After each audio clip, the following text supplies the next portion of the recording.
네, 정기국회가 시작되었습니다. 오늘 2024년 예산안 관련 기본소득당 기자회견을 시작하겠습니다. 나라 살림 맡겨놨더니 적자는 기본이고 가산도 탕진하는 윤석열 정부입니다. 2023년 정기국회 개회일인 오늘 윤석열 정부가 국회에 2024년 예산안을 제출했습니다. 하지만 국민들께 희망을 약속할 수 없는 절망만 가득한 계획서였습니다. 윤석열 정부 2년차 국가 재정은 훨씬 부실화되었고 무너진 경제를 살리기 위한 재정의 역할도 사라져버렸다라는 것을 확인시켜주는 예산안이었습니다. 8월 29일 예산안 보도자료에서 기획재정부는 2005년 이후 가장 낮은 2.8% 예산 증가율을 건전재정 의지의 결실인 것처럼 자랑했습니다. 하지만 건전재정은 윤석열 정부의 처참한 경제 실정을 가리기 위한 용어에 불과합니다. 2024년 예산안에서 두드러지게 나타난 것은 윤석열 정부가 가장 강조해왔던 바로 건전재정의 붕괴였습니다. 윤석열 정부는 물가 상승률에도 미치지 못하는 세출 예산을 편성해서 적자 규모를 줄여보려고 안간힘을 썼습니다만 2024년 예산안에서 통합재정수지 적자가 44.8조 원입니다. 대규모 세수펑크에 따른 세입 감소 때문입니다.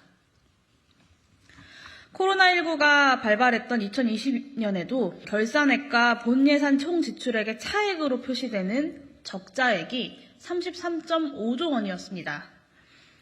2024년에는 이보다 11.5조 원 더 큰 대규모 적자 예산을 편성했습니다. 지출 증가율을 가장 낮게 잡았음에도 세입 감소율이 이를 훨씬 능가해서 벌어지는 일입니다. 건전재정은 지출만 줄인다고 이루어지는 것이 아니라 수입이 적절히 뒷받침되어야 한다는 건 삼척동자도 다 아는 사실인데 윤석열 정부는 이마저도 이해하지 못하고 있습니다. 저는 세수 정상화가 재정 정상화의 첫 단추임을 강조하고 또 촉구합니다. 정부 여당이 강력하게 법제화를 추진하고 있는 재정준칙에서 국가부채율과 함께 양대 기둥 중 하나인 관리재정수지 적자율은 올해 본예산 기준 2.6%에서 내년에는 3.9%로 1.5배나 증가합니다. 주요 이유는 물론 국세 수입이 올해보다 33조 원이나 줄어들 예정이기 때문입니다. 관리재정수지 적자율 3.9%는 재정준칙 법제화가 되지 않더라도 재정준칙에 맞춰서 예산을 편성하겠다던 추경호 경제부총리의 호언장담이 부끄러워지는 수치입니다. 국가부채율은 0.6%포인트 증가해서 51%가 되었습니다. 증가율이 크게 낮아지면서 외견상으로는 국가재정의 내실화가 이루어지는 것으로 보일 수는 있습니다. 하지만 내막은 다릅니다. 수치상의 재정적자와 국가부채율을 줄이기 위해서 윤석열 정부는 작년부터 공공부문의 자산 매각을 강력하게 추진하고 있습니다. 부동산 불황기에 국유재산을 헐값에 매각하는 일이 큰 규모로 진행됐고 또 지금도 진행되고 있습니다. 국가부채율 수치가 같더라도 정부가 자산을 보유하고 있느냐 그렇지 않느냐에 따라서 국가부채의 성격은 확연히 달라집니다. 지금 윤석열 정부는 재정 수지와 국가부채율의 외관상 수치를 조금이라도 나아 보이게 만들기 위해서 정부가 보유한 자산을 대규모로 매각하고 있다는 뜻입니다.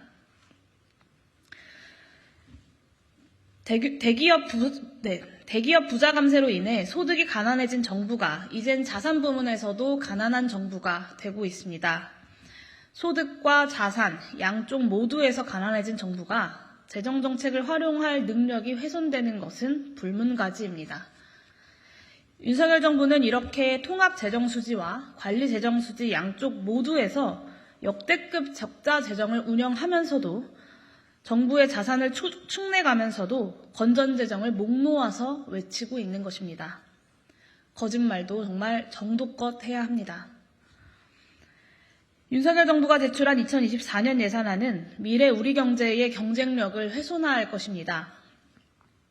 허울뿐인 건전재정의 외양을 지키기 위해서 재정의 경제적 역할은 계속해서 축소되고 있습니다. 지출을 줄이다 보니 미래성장 잠재력을 갉아먹는 예산 편성을 했습니다. 예산안 홍보물에는 분명히 창의와 혁신에 기반한 산업기술 경쟁력 확보, 국가전략기술 연구개발 투자 강화라고 쓰여 있습니다. 하지만 전체 연구개발 예산은 5.2조 원, 16.6% 줄였습니다. 산업경쟁력의 핵심인 교육에 대한 예산도 6.6조 원, 6.9% 감소했습니다. 국민경제에서 차지하는 그 중요성이 확인되면서 2008년에 유엔의 국민개정체계는 연구개발을 소비지출이 아니라 고정자본을 형성하는 자본 투자로 파악했습니다. 그 이후에 각국의 국민개정에서 연구개발 투자는 그 자체로 GDP에 직접 반영됩니다. 연구개발 투자의 삭감이 곧 GDP 하락을 의미한다는 뜻입니다. 이보다 더 중요한 것은 연구개발이 중장기적인 성장 잠재력을 결정하는 중요한 요소라는 것입니다. 현재 세계 각국은 국가에 의한 산업정책을 경쟁적으로 추진하고 있습니다. 역대 어느 나라를 보더라도 연구개발은 정부 산업정책의 핵심 수단이었습니다. 역대 우리 정부도 이를 충분히 인식하면서 정부와 민간의 연구개발 투자가 꾸준히 증가해왔습니다. 한국은행 국민개정에서 고정자본 형태별 자본 형성을 보면 연구개발은 최근 10년 동안 연평균 6.6% 증가해왔습니다. 정부는 연구개발 투자의 중요성이 갈수록 강화되는 흐름에 정확히 역행하는 예산을 편성한 것입니다. 추경호 경제부총리는 R&D 예산은 IMF 때도 삭감하지 않았다는 것을 까마득히 잊어버린 것입니까? 우리 경제의 미래 경쟁력을 지키는 것이 건전재정이라는 헛된 말을 주워 담는 것보다 100배는 더 중요합니다.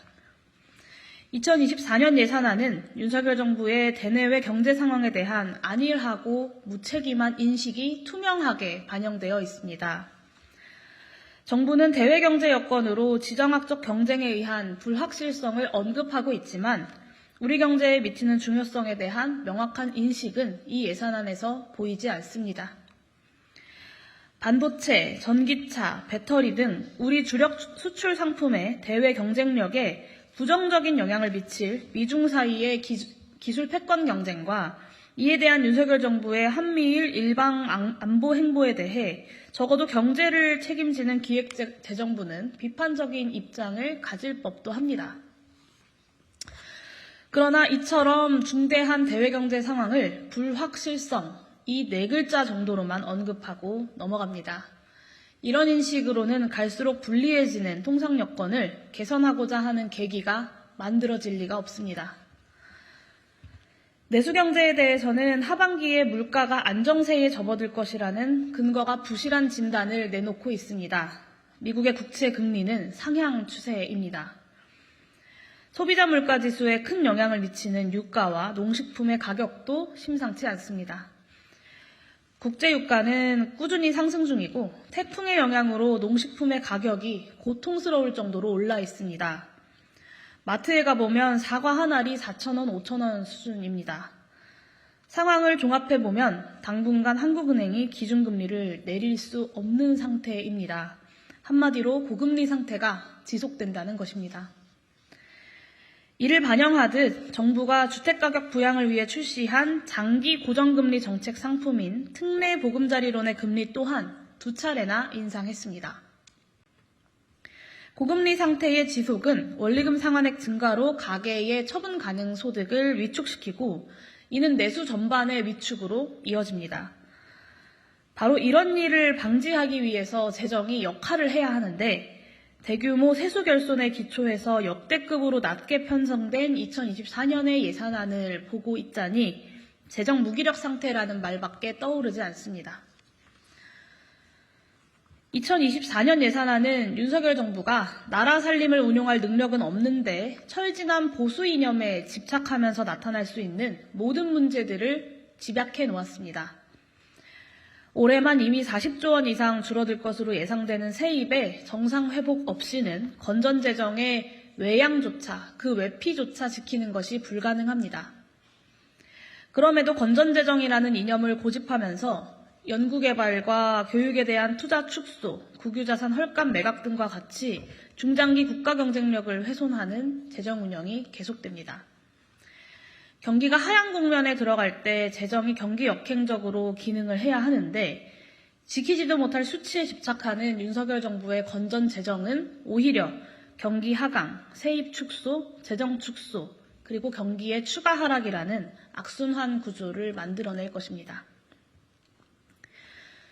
윤석열 정부에게 요구합니다. 올해는 물론 내년에도 예정된 대규모의 세수 결손을 방지하기 위해 세수 정상화부터 합시다. 이를 위해서는 작년에 통과시킨 대규모 부자 대기업 감세부터 철회해야 합니다. 국유재산 헐값 매각도 멈추십시오. 세입 정상화 과정에서 임시 수단으로서 유럽 대부분 국가들에서 활용 중인 횡재세를 적극 활용하실 것도 제안합니다. 국가재정의 적극적인 역할을 도모해야 합니다. 나라 살림 다 망가뜨려 놓고 쓸 돈이 없어서 가산까지 탕진하는 정부로 대한민국 역사에 기록될 작정이 아니라면 낡아버린 이념을 부디 내려놓고 경제난으로 인한 국민들의 고단한 현실을 직시하셔야 합니다. 더불어민주당을 비롯한 야당에게도 요구합니다. 야당은 이번 정기국회에서 2024년 정부 예산안에 대해 증액 편성을 관철시킨다는 각오로 임해야 합니다. 재정의 적극적인 경제적 역할을 회복하기 위해서는 다른 방법이 없습니다. 삭감된 연구개발 예산, 교육 예산도 복원시킵시다. 국가부채율 재정수지 관리하겠다고 국유재산 헐값 매각하는 행태에도 제동을 걸어야 합니다.